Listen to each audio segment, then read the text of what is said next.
औज़ुबिल्लाहिमिनश्शैतानिर्रजीम बिस्मिल्लाहिर्रहमानिर्रहीम।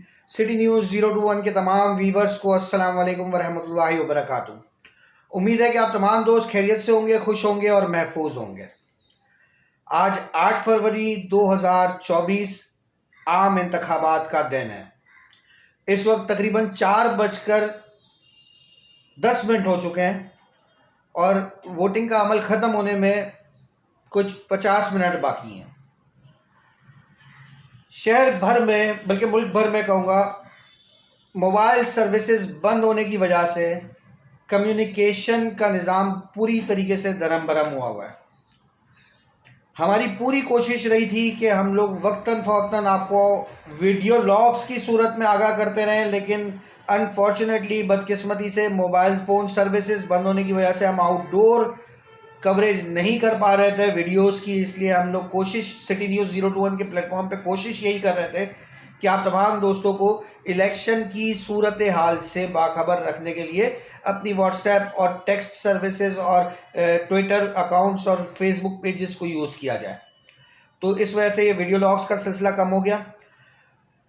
इस वक्त सिचुएशन शहर की मैं आपको बताता चलूँ कि कुछ यूँ है कि अगर हम लोग वोटिंग का टर्न ओवर देखा जाए तो वो कम रहा है।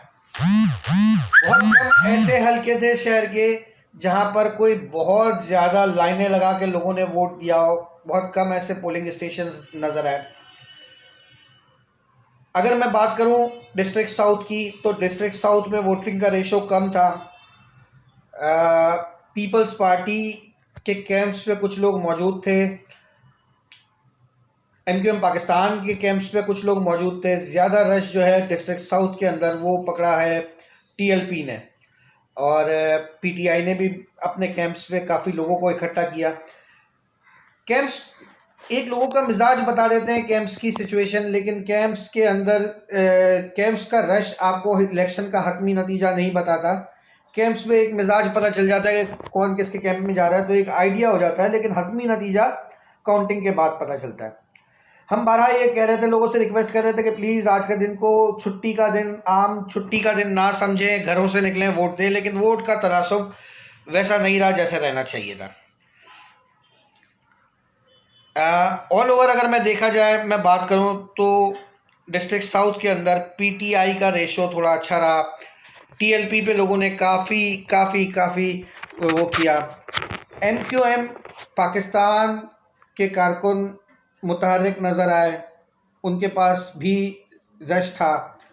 एमक्यूएम लंदन के कारकुन भी नज़र आए जिन्होंने लोगों के कन्विंसिंग की खामोशी से। कानून नाफिज करने वाले इदारे भी मौजूद थे, तो एक मिला जुला सा रुझान रहा। गिजरी के कुछ जगहों पर एमक्यूएम की तरफ से शिकायत रही, एमक्यूएम पाकिस्तान की जानिब से डॉक्टर फारूक सत्तार साहब ने शिकायत की एसएचओ के ख़िलाफ़ कि वो उनकी मुखालिफ पार्टी के जाली वोट भुगता रहे हैं। तो ये एक मिला जुला सा रुझान रहा। डिस्ट्रिक्ट सेंट्रल एमक्यूएम पाकिस्तान का गढ़, वहाँ पर एमक्यूएम पाकिस्तान के वोटर निकले हैं, बड़ी तादाद में निकले। पीटीआई के वोटर भी बहुत बड़ी तादाद में निकले। जमात इस्लामी के वोटर भी बड़ी तादाद में निकले। डिस्ट्रिक्ट सेंट्रल में जिस तरीके से पीपल्स पार्टी ने फोकस किया हुआ था, उस तरीके से आज उनके कैंप्स पे रश नज़र नहीं आया। डिस्ट्रिक्ट सेंट्रल पे भी एमक्यूएम बानी एमक्यूएम अल्ताफ़ हुसैन साहब के जो कारकुनान हैं वो बड़े मुतहर्रिक नज़र आए और वो लोगों को साथ कन्विंसिंग करते हुए नज़र आए।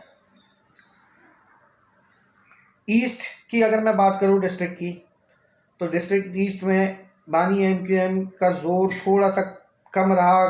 कुछ इलाकों के अंदर ही उनके कारकुनान नज़र आए। एमक्यूएम पाकिस्तान के साथ डिस्ट्रिक्ट ईस्ट में टीएलपी बहुत ज़्यादा मुतहर्रिक नज़र आई। कुछ हलकों में, कुछ जगहों पर जो कि सोसाइटी के एरिया हैं, वहाँ पर पीटीआई के लोग नज़र आए। जमात इस्लामी अपने कुछ पॉकेट्स में अच्छी वर्किंग करती हुई नज़र आई। तो एक ऑल ओवर मिला जुला सा रुझान इस वक्त कराची में नज़र आ रहा है।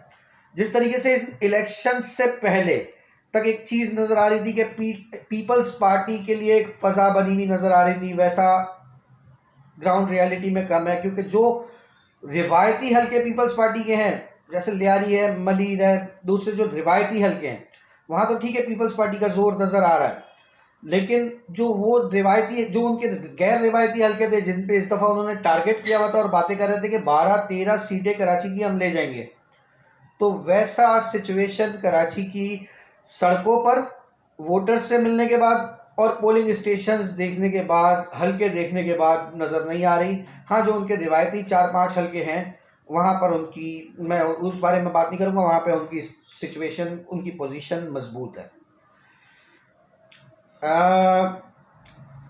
हम आते हैं केमाड़ी की तरफ। मुस्तफ़ा कमाल साहब वाला हल्का 242 मजबूत चल रहा है। मुस्तफ़ा कमाल साहब की कैंपेनिंग भी अच्छी चल रही है और कादर मंदोखेल साहब उनके सामने टफ टाइम दे रहे हैं, अपने बंदे लेके आ रहे हैं, लेकिन मुस्तफ़ा कमाल साहब का वहाँ पर पलड़ा भारी नज़र आ रहा है। ऑल ओवर सिचुएशन देखी जाए तो इस वक्त सिचुएशन अगर हमने जो पूरे कराची की एक एनालाइज की है तो मुत्तहिदा कौमी मूवमेंट पाकिस्तान 10 से ज़्यादा कौमी असेंबली की सीटों पर मजबूत नज़र आ रही है ऑन ग्राउंड। पीटीआई इस वक्त तक उनका खामोश वोटर निकला हुआ है रोडों पे, लेकिन मैं कोई किसी किस्म का एनालिसिस करने की पोजीशन में नहीं हूँ कि वो कितनी सीटें निकाल पाएगी या अपने वोटर्स के नंबर को सीटों में कन्वर्ट कर पाएगी। जमात इस्लामी अगर बहुत ज़्यादा तीर मार लिया तो एक आधी सीट की सिचुएशन नज़र आ रही है। मैं फिर से रिपीट कर रहा हूँ कि ये सिचुएशन में जो आपको बता रहा हूँ ये पोलिंग स्टेशंस के बाहर लगे हुए कैंप्स के ऊपर रश के हिसाब से बता रहा हूँ। पीपल्स पार्टी का मैं बता चुका हूँ। तहरीक लब्बैक पाकिस्तान डेफिनेटली कराची में अपसेट कर सकती है और सीट्स निकाल सकती है। एमक्यूएम लंदन के हिमायत याफ्ता कारकुनान उम्मीदवार, आज़ाद उम्मीदवार जो कि आज़ाद उम्मीदवारों की हैसियत से हिस्सा ले रहे हैं, उनके लिए बड़ा टफ टाइम होगा कोई सीट निकालना, क्योंकि सीट निकालने के लिए हज़ारों वोट्स चाहिए, लेकिन हर पॉकेट में, हर हल्के में उनका वोटर आज निकल कर सामने आया है, उसने अपनी प्रेजेंस दिखाई है। तो कोई बात नहीं है शायद वो कुछ रिजल्ट भी ला सकें, लेकिन डेफिनेटली मैं आपको बताता चलूँ कि जैसे कि उनके कोई कैंप्स मौजूद नहीं है पोलिंग स्टेशंस के बाहर, तो इस वजह से अगर कैंप्स होते तो हमें यकीनन पता चलता है कि कितने लोग उनके कैंप्स की तरफ जा रहे हैं, तो फिर हम उसके हिसाब से बता सकते हैं। तो जैसे कि पीटीआई के आज़ाद उम्मीदवारों के कैंप्स मौजूद हैं, तो एमक्यूएम लंदन के कारकुनान के कैंप्स मौजूद नहीं हैं। एमक्यूएम हकीकी की बात करूं, लाइन्स एरिया का कुछ इलाका, शाह फैसल का कुछ इलाका, लांडी का कुछ इलाका, वो अपने वोटर्स निकाले उन्होंने। महाजर कौमी मूवमेंट पाकिस्तान ने आफाक अहमद साहब के वोटर निकले हैं, लेकिन वो वोटर्स इलेक्शन विक्ट्री में कन्वर्ट हों, सीट में कन्वर्ट हों, ऐसा मुश्किल नज़र आता है। तो ऑल ओवर देखा जाए तो इस वक्त तक जो सिचुएशन है ग्राउंड की और पोलिंग स्टेशंस के ऊपर रश है, उस हिसाब से अगर मैं देख रहा हूँ तो कराची की सबसे बड़ी पार्टी इन इलेक्शंस के बाद जो अनाउंस होने वाली है वो एमक्यूएम पाकिस्तान 10+ सीट्स के साथ। कोई बड़ा खुदा न खास्ता वाक़या इस इलेक्शन में अब तक पेश नहीं आया। अल्लाह ताला मज़ीद आसानियाँ फरमाए और मज़ीद तमाम मामलात को बेहतर रखे। अब पौना घंटा रह गया है, तो अल्लाह ताला खैर खैरियत से गुजार दे इस टाइम को भी। कुछ इलाकों में से, कुछ जगहों से शिकायत मौसूल हुई हैं। कहीं पे पोलिंग देर से शुरू होने की शिकायत मौसूल हुई है अमले के ना होने की वजह से। कुछ जगहों पे ये शिकायत बेज़ाब्तियों की शिकायत मौसूल हुई है। कहीं पे ये शिकायत मौसूल हुई है कि कुछ लोग बॉक्सेस लेके भाग गए या बुक्स लेके भाग गए। कुछ जगहों पे धांधली की शिकायत मौसूल हुई है, लेकिन ऑल ओवर देखा जाए तो अब तक के मामला थोड़े से पुरसुकून किस्म के चल रहे हैं और कोई बहुत बड़ा कोई सानिहा या कोई ऐसा चीज़ पेश नहीं है जिससे इलेक्शन के प्रोसेस पे सवालिया निशान लग सके। तो जनाब, अब तक का ये एनालिसिस इतना ही। आप ज़रूर बताइएगा कि आप ने वोट डाला कि नहीं डाला, किसे डाला ये बताना आपकी सवाबदीद पर है, लेकिन कमेंट सेक्शन में आकर ये ज़रूर बताइएगा कि क्या आपने वोट डाला या नहीं डाला। अगर डाला तो क्या सोच कर डाला, और अगर नहीं डाला तो क्यों नहीं डाला। अपना बहुत ज़्यादा ख्याल रखिएगा। इस दुआ के साथ इस व्लॉग का इख्तिताम करते हैं कि अल्लाह ताला हम सब की, हमारे अहले खाना की और हमारे मुल्क पाकिस्तान की हिफाजत फरमाए। आमीन। पाकिस्तान जिंदाबाद।